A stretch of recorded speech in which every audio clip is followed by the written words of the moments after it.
first, when a statue of Mary Seacole is unveiled on Thursday, many will see it as righting a serious wrong and celebrating a black woman whose place in history was forgotten. Now, a few won't be celebrating, though, as they say that her role has been exaggerated. David Olusoga goes in search of the truth. In 2004, a national campaign was launched to identify the most important black people in British history. At the top of the list was a woman who many people had never heard of. Now, who's the greatest black Briton of them all?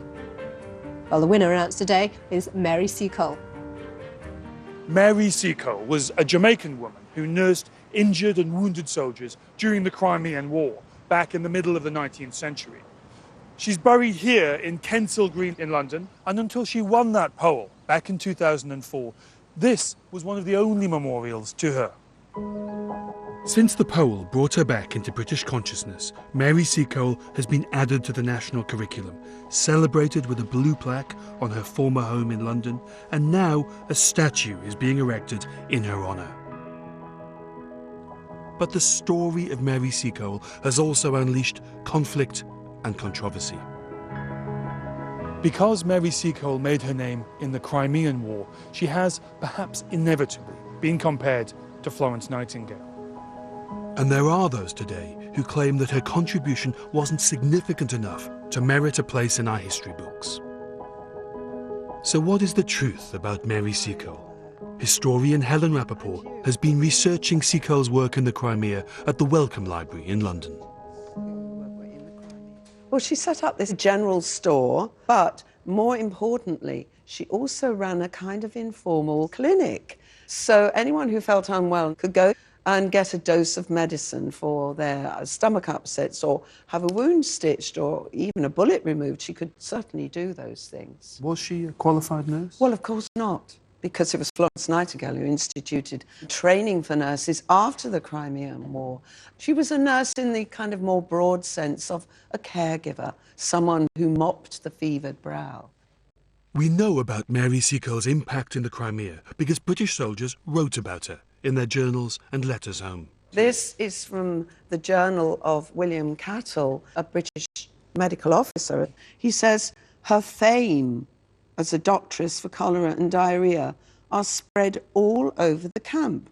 And the extraordinary thing you find with Mary Seacole in the Crimea is if there was one person everyone knew, it was Mary Seacole. The medicines Mary Seacole used on the British soldiers she treated were traditional herbal remedies from the Caribbean, learned at her mother's knee. Great, thank you. Now this actually was a key ingredient that Mary used, cinnamon bark. She would grind it, pound it with a pestle and mortar, boil it up with water and sweeten it then with guava jelly or something like that. The other things she used were fruits like guava and pomegranate, so it really was these liquids that were her fundamental treatment for things like dysentery and enteric disease. Seacole's remedies were famed for their effectiveness, but over the years she was gradually forgotten. When most people think of the Crimean War, they think of Florence Nightingale, a figure who's far more famous. Well, no one can take away from the extraordinary reputation of Florence Nightingale. She was a true pioneer. They were two very different women. Mary was her own woman with her own unique Jamaican methods. Mary was forgotten for almost a century. Now, there's many black figures in British history who were written out of our national story. Do you think race played a part in Mary's disappearance? Well, it must have played some part, but I don't see it as a really active forgetting. I think the huge problem with Mary is we have no paper trail, so it was an oral history. And once Mary died, it was more a forgetting than, I think, an active, racist, deliberate desire to eradicate her from history. Mary Seacole is the first named black woman to be honoured with a statue in Britain. She may still be compared to Florence Nightingale, but her place in British history now seems assured.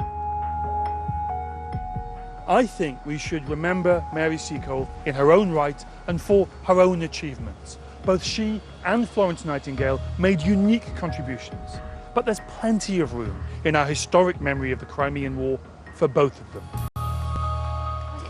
And the statue of Mary will be unveiled this Thursday.